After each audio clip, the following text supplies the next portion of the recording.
Hello chess fans! Today I want to look at another game I played at a recent tournament. So in this game I was against around a 1980 rated player and I knew my opponent was a very solid player. So I wanted to play something a little bit more positional but don't let them equalize easy. So I decided to go for knight f3, they went for d5, and I went for g3. I decided to go for the ready, and this was sort of my idea at this tournament actually, was just to pretty much just play super hyper modern chess because most of the opponents were much lower rated than me, and anyways it'll force me to try and play for a win in positions that I'm not too comfortable with. So my opponent went for knight f6, and here by far the most common move is bishop g2, and I'm honestly not sure why I didn't play that. I had decided to go for c4. During the game I guess I somehow thought that after like bishop g2 I guess they have c5, and then after c4 they go d4, and then here it's unpleasant because they didn't waste a move with e6 usually, and they are preventing b4. So I thought that, okay, maybe I have to go c4 first, so then now if they go d4, now I get b4. But then again, here the best move is c5. So clearly, I mean, the lines just transposed, so there was really no justification for playing c4 first. I think bishop g2 is a little bit better first. So here my opponent went c6, so it ended up not mattering. I went for bishop g2. And here previously my opponent actually has a sibling, and their sibling played bishop f5 against me. So that's was sort of what I was expecting. I didn't really prep anything, but I remembered for my last game against bishop f5 I got a really nice positional win. So here they played e6 after some thought. So yeah, at this point I'm actually not out of book, but I'm a little bit less familiar with what I'm supposed to do. And I decided to go for this move b3 pretty quickly because I thought, okay, I want to develop my pieces. I also want to go for some sort of setup that my opponent doesn't know. Like here obviously I could go for like castles and then like knight bd7 and then d4, and then this just transposes to the Catalan. So this is definitely possible, but clearly my opponent wanted this, so I decided to go for b3 instead, which doesn't really give up any of the advantage. I think it's still a playable move. And here my opponent went for an accurate move, which is knight bd7. Pretty accurate because the bishop could go to d6, the bishop could go to e7 depending on what I do. And I went for bishop d2, and my opponent decided to go for bishop d6. So immediately they're actually threatening to play this e5 move. And here, like, the most common moves in the database are like castles and knight c3, but both of these moves don't really do much to address e5. For example, like if I castle, my opponent goes e5, takes. I really wasn't convinced by this at all. Like, I'm not convinced that white is better here. And the engine agrees with me. The engine says this position is actually equal after something like knight c3, a6, and knight h4 is just, yeah, it's really hard to see. Yeah, I don't really agree with white being equal here. I think white's probably slightly worse already. Though granted, the knight would want to be on c6 ideally, but okay, I mean, this double fianchetto setup and I have no pressure on the center, it doesn't seem natural to me. So here I sort of had to bite the bullet and play d6, but at least now they don't have like bishop b4, knight e4 ideas immediately.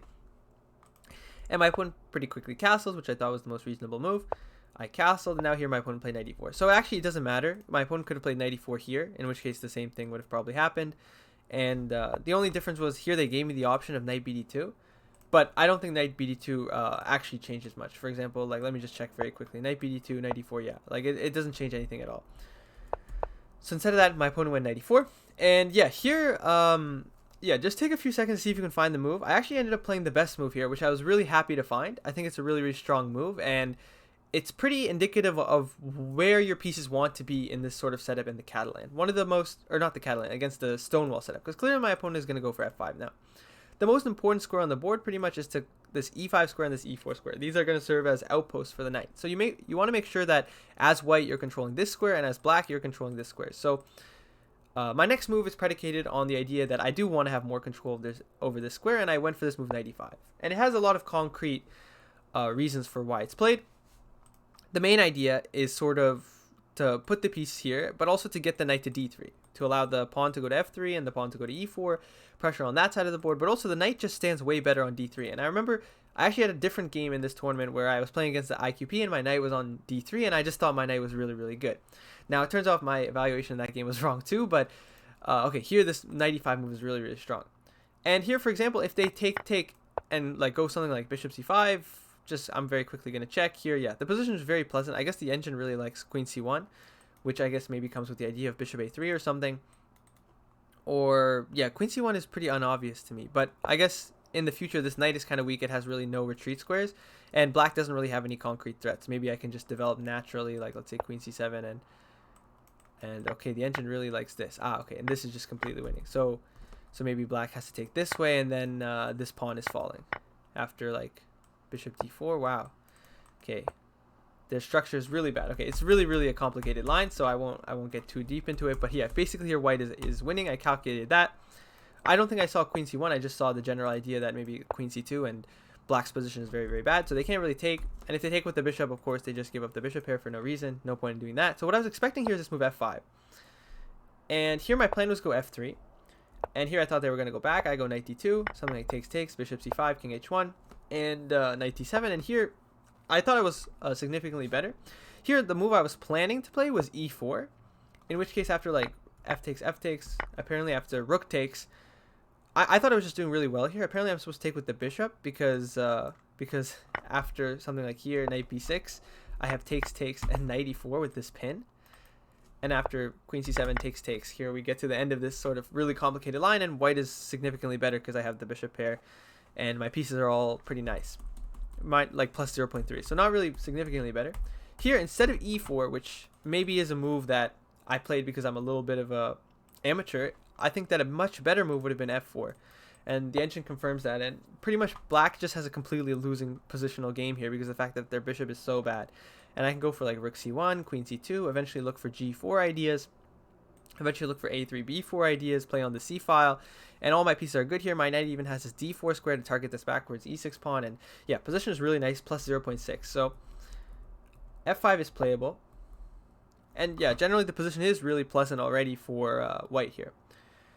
So instead of that, my opponent actually went for queen c7, which is a move that I just didn't even calculate beforehand, and it's just a really unnatural move because of the fact that usually the queen wants to, either go to f6 to getting the attack this way or go to e7 to prevent bishop a3.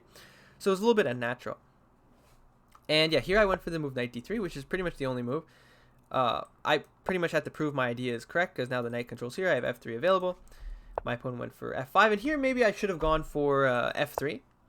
Now, I wasn't worried about my opponent going back here. I was actually worried about my opponent going knight g5, and then, for example, like knight d2, knight f6. I just thought, okay, they're getting a lot of pieces towards my king. This bishop is always threatening sacrifices, and I don't have this e4 move.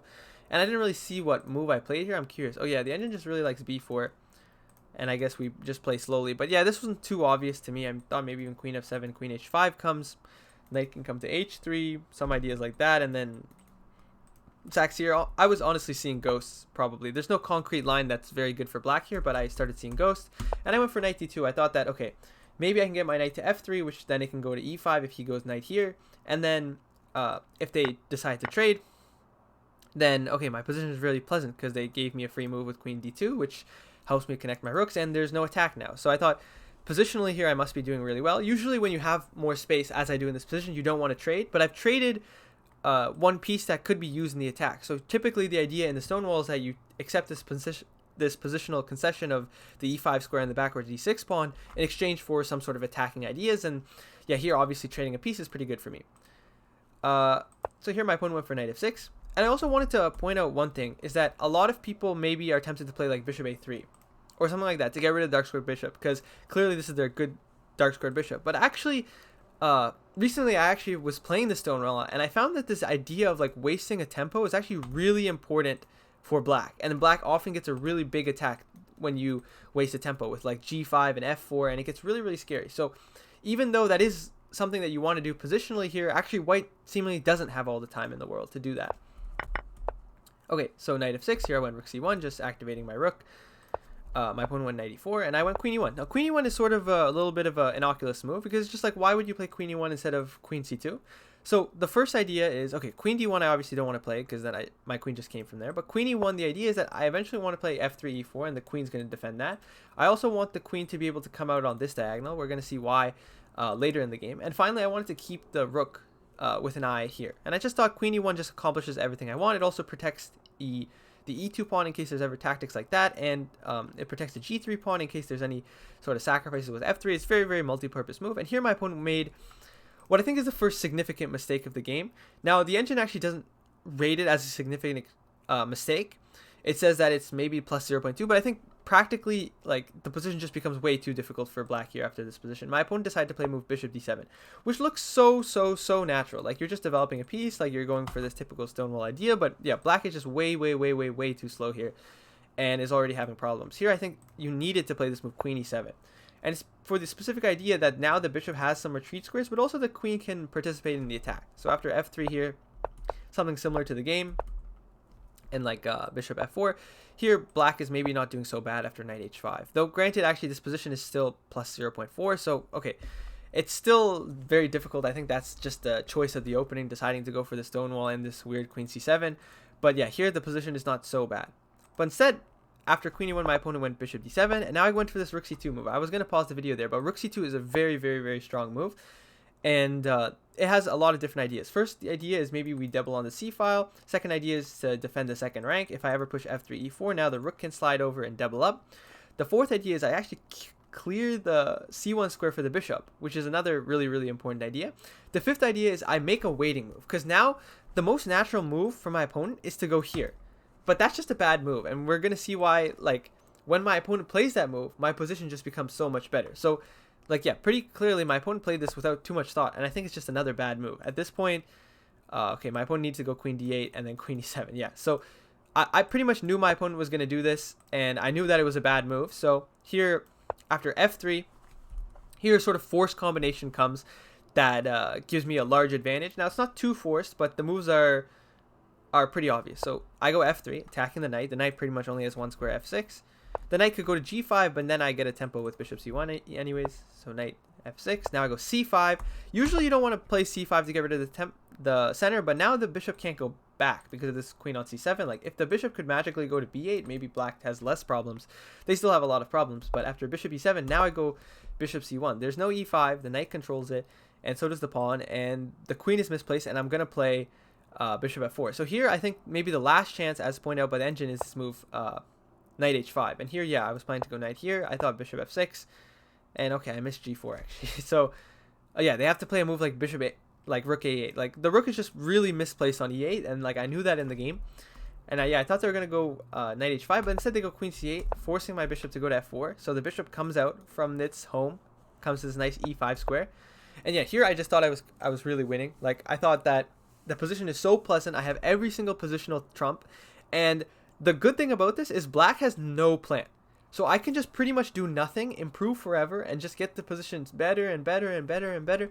So yeah, here I was feeling very, very confident. And it was also sort of like a feel-good game because, okay, at this point, like, I have no chances of losing. My position is just so much positionally better. They have no attack. This bishop is absolutely miserable. This bishop is miserable. These pieces make no sense. So yeah, my opponent went g5. And here, yeah, no need to rush. Like, okay, you can play e4 maybe, but just no need. Play e3. Stop f4. Now if f4, I go takes, and g4. And I also allow my rook to come to this side. No need to rush. Here my opponent went knight f6. And here I went for rook fc2, which the engine says is inaccuracy. I don't really believe it. The engine likes this move h4, which, okay, recommends h6. But here, obviously, you know, the most human move is here. And guess what? You don't capture back. That's apparently like around equal. You go g4. Okay, whether I was doing this or not, for no reason, it's after takes. Now you go queen h4, you just sack a pawn in front of your king, and black is just completely lost. I guess the pieces are coming to attack. Like, okay, it makes sense that, okay, black is concretely lost here. It's like +3, but okay, I mean, it's difficult to see this for one, but also there's like just no need. Like, my rook fc2, black has nothing. There's no moves for black to do, and my opponent ended up proving that with b6. Like, okay, you have to do something, right? Because you want to attack here. I went queen c3, so that after takes, I have the knight there, and this bishop is still horrible. Queen d8. Now, this actually has a small little threat. I'm trying to remember. Oh, yeah, now my opponent is actually threatening to go g4, because before, I guess, on g4... Oh, yeah, sorry. Before on g4, I had bishop here. Wait, I'm trying to remember. Here, if g4, it's not playable. Wait, because bishop here? Takes, now f takes g4, and yeah, okay, I win a pawn. But now, now after queen d8, the queen defends the knight. So now if g4 takes, then the bishop's not hanging. So here I went rook c1, sort of like a nothing move. I was sort of waiting for my opponent to just do something. Here the engine likes a5. Doesn't really make perfect sense to me. Like c takes b6 looks really good. And then you have this backwards pawn. This bishop is horrible, but I guess you get some sort of activity. Instead, they went g4 here, which is what I was expecting. And now I went for this move, bishop f4. Now, yeah, here maybe I should have pause the video again. Yeah, this is a very difficult position, actually. Now, during the game, I think that I sort of made it seem a little bit easy, but I spent a long time here.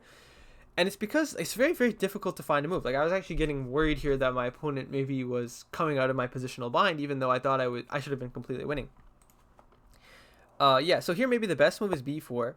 Now after takes knight e4, this wasn't really incredibly obvious to me why I'm so winning here. Like, even if they go like b5, I mean, their bishop is bad, yes, but like if I give them a few moves to go like here, bishop out here, then I'm like, yeah, I guess they also have to defend this, so I have to give them a lot of moves. But yeah, here the engine says I'm completely winning, plus 2.5, but okay, it's unclear to me. So instead of that, I went bishop f4. The idea is to go knight e5, and now after takes here, now I get a knight on e5. That makes much more sense to me because the knight is just really strong on e5, attacking here and here. Now my opponent takes here, I have to take back, and here my opponent ended up making a bad move here. The only move I was really concerned about was bishop f6. And actually during the game, I told my opponent I thought this was like plus 1.5. I mean, sorry, after the game, I thought this was like plus 1.5. Like, I didn't really fully see the win here. My plan was to go bishop h6, and after here takes. I guess. Oh, sorry. No, sorry. This is the engine line. I was planning to go here. Yeah, this is the engine line actually, and then yeah. So if I take here, yeah, there's this e5 move, and then after takes, there's queen f6, and surprisingly, I mean, it's not the most clear position in the world here, clearly. So yeah, I think maybe I saw something like this, or I saw something else. I might not have even seen bishop h6. I might have thought I had to go like rook f1 or something, which doesn't give clear advantage after we trade the bishops. So yeah, I was really worried about that move, bishop f6. Like, I thought I had messed up somehow. I thought maybe like here there must have been a better move than bishop f4, but bishop f4 was the second best move. So yeah, instead of that, my opponent went rook f5, and yeah, my opponent played this was like 30 seconds. I think I have like 7 minutes, and I immediately played knight g4. Here I have an immediate win with g4 and then g5, and actually my opponent doesn't have a move anymore. Now after rook f5, I have knight h6 with the exact same idea, except I have a pawn on g5, so this would be a completely winning. Instead of that, I played knight g4 immediately, and I didn't really see a defense to knight h6. There is no defense. They have to go bishop f6, and then after knight h6, I mean, okay, yeah, I go here, and the rook is just trapped. If the rook moves, then I guess I have check or something. Wait, no, what do I have? Oh, queen e2, yeah, and the rook is still trapped. So yeah, there's no way to defend it, so my opponent went bishop f8, which looks to be the only way to defend here, but now like the threat is just even greater after bishop e5. And now you're threatening knight f6 with terrible repercussions, so takes. Now I knew I was completely winning. My opponent went rook e7, I went knight f6. Yeah, here maybe I should have just gone like king g2, actually, in hindsight. I'm not sure. Actually, yeah, maybe it doesn't make too big a difference. I sort of played knight h6, knight f6 without thinking, but actually they're equal. Now I play king g2, looking to bring the final piece into the attack. King g6, I went h4, threatening h5 to make the king go back.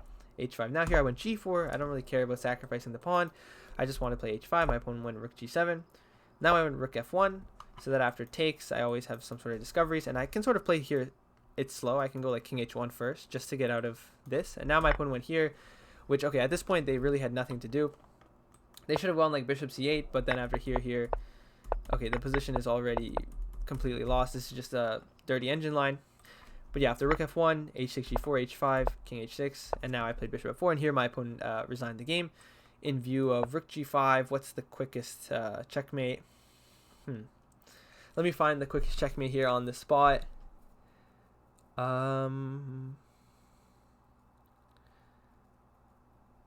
Okay, so bishop g5, king g5, queen f4, king h6, queen f4, king g7.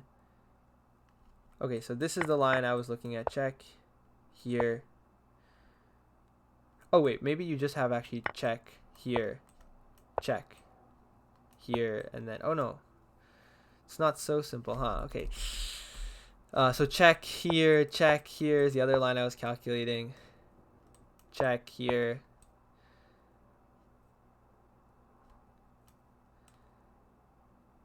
Ah yes, check here and then checkmate. Okay, so that is the mate in the mate in 4, I guess. Or no, what is that?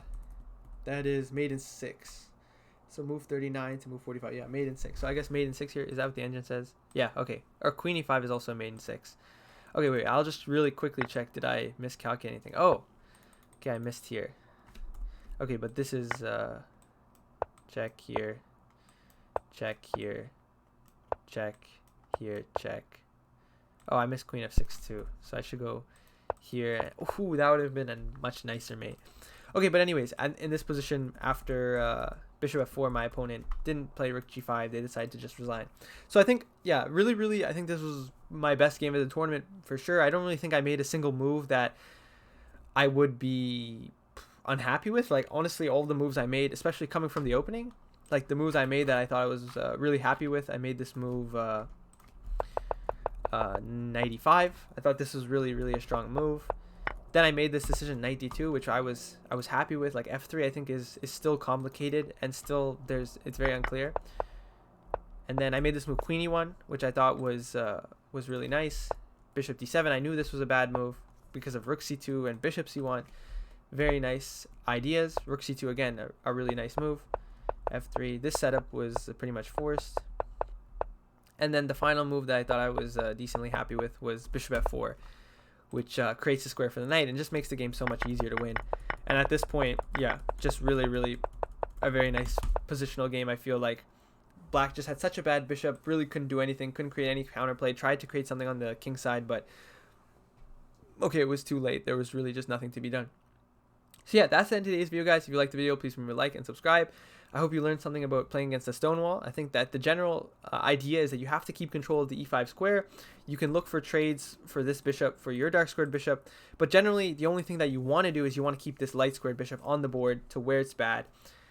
And if you can play around that bishop, then black's just playing down a piece. And then we see that when the center opens up and I get all sorts of counterplay and they made weaknesses on the king, just the positional triumphs that forced them to do that result in their demise eventually. So yeah, that's in today's video, guys. I'll see you guys in the next one.